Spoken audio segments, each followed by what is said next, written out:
Proof and usage of reflection formula. So basically you can see the reflection formula over here in the screen itself.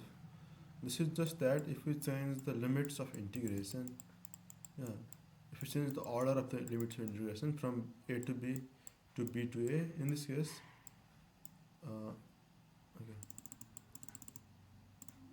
okay, so in this case, we will have a negative sign over here in front of the integral, and its algebraic proof is really easy in fact. So let me find this. Yeah, let me find that value. So the antiderivative of f of x will be capital Fx going from a to b. Now it will just be capital F of b minus capital F of a. Yeah, and if we see in this side minus, this will be capital F of x going from b to a. That will just be negative of capital F of a minus capital F of b. Yeah. So now multiplying by minus, you will also have capital F of b minus capital F of a. Yeah. So you see, you have the same answer, capital F of b minus capital F of a. So that's what proves the reflection formula, and the proof was like really like trivial. Yeah. Now if you want to see like why this holds geometrically, like this is just based on like calculated values or something like that. Let's like what happens is, if we have a functions as such, and if you are trying to calculate its area from a to b, this area in positive direction will basically be called a positive area.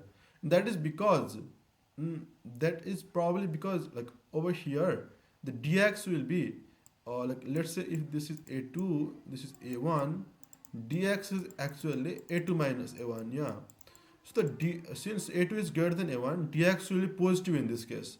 So basically, if we are just integrating with like some height, yeah, height is this value, height, and some positive values over here. If we are just summing with a height and a positive value, all of the sum will get positive. But if we have a height and a negative value, yeah, if we are going in negative direction, like small minus big number will just be a negative value. So a height times negative value, or the area will be negative. So it's just based on like how we define this side to be positive and this to be positive. So based on our definition, going from left to right, that's gives positive answer, and from right to left that gives negative answer. If you just want to check, let me do one demo. Let's say we have 1 to 2 x dx. That will be x square by 2 from 1 to 2. That's just 4 by 2 minus 1 by 2. That's 3 by 2.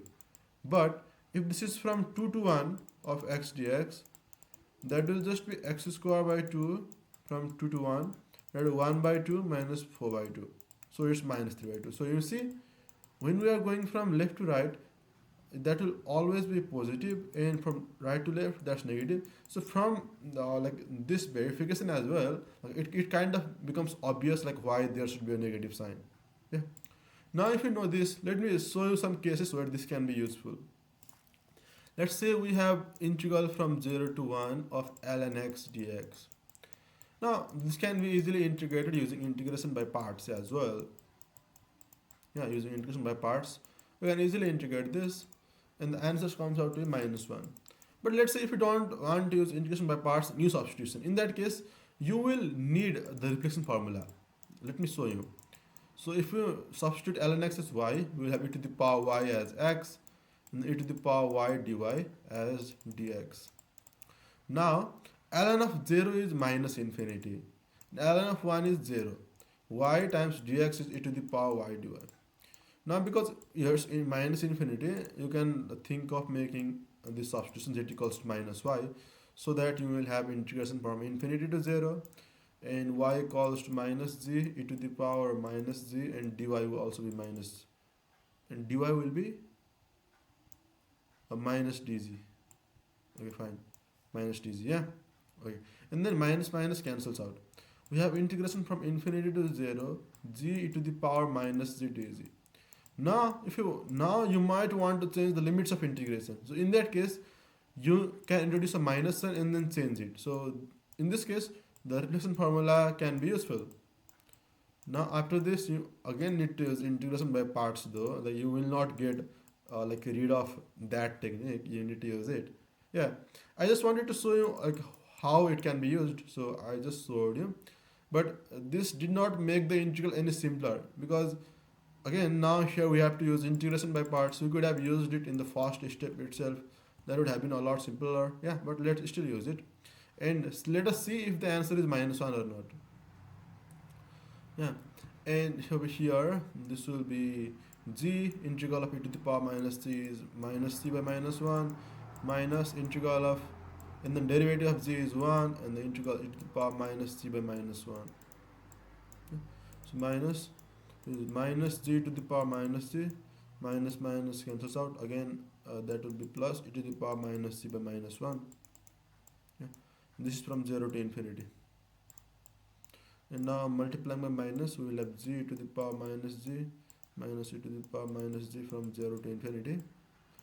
And at infinity, limit, not there needs to be we need to use limit to find this value. Yeah, because e to the power minus infinity, that goes to 0, and here it goes to infinity. So we have infinity times 0, which is indeterminate. That's why you need to use limit now. Limit g goes to infinity, we can have g by e to the power z. Now this is infinity by infinity form, and then we can use L'Hopital's rule. We can use L'Hopital's rule, and that gives us limit g tends to infinity, not 0, infinity. Derivative of g is 1, derivative e to the power z is e to the power z. So we'll have 1 by e to the power infinity, that's 1 by infinity, that's 0. Yeah. So at infinity this is 0, and this will definitely be e to the power minus infinity is 0, minus at 0 this is 0 times 1, that's 0, minus e to the power 0 is 1. Okay, is that, are you getting plus 1 as the answer?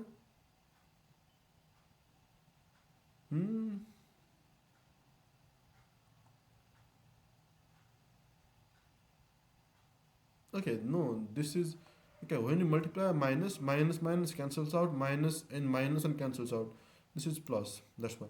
This is plus, and this is minus 1. That's the answer. We get the minus 1 as the answer.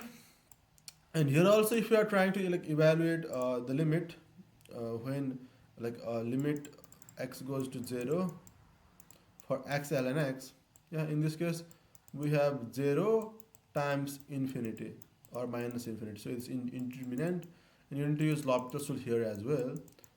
Yeah, you can make it something like ln x by 1 by x, and then use L'Hopital's rule, and then you will get the answer as 0 itself. Yeah, so you can use any of those ideas. I also wanted to show you basically the use of reflection formula, where can it be used, and I showed you one. And yeah, I hope you enjoyed like why dx is negative in one direction and why that gives negative area using geometric representation and algebraic proof.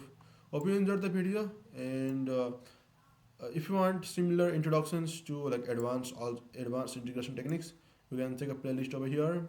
And yeah, keep enjoying solving the problems.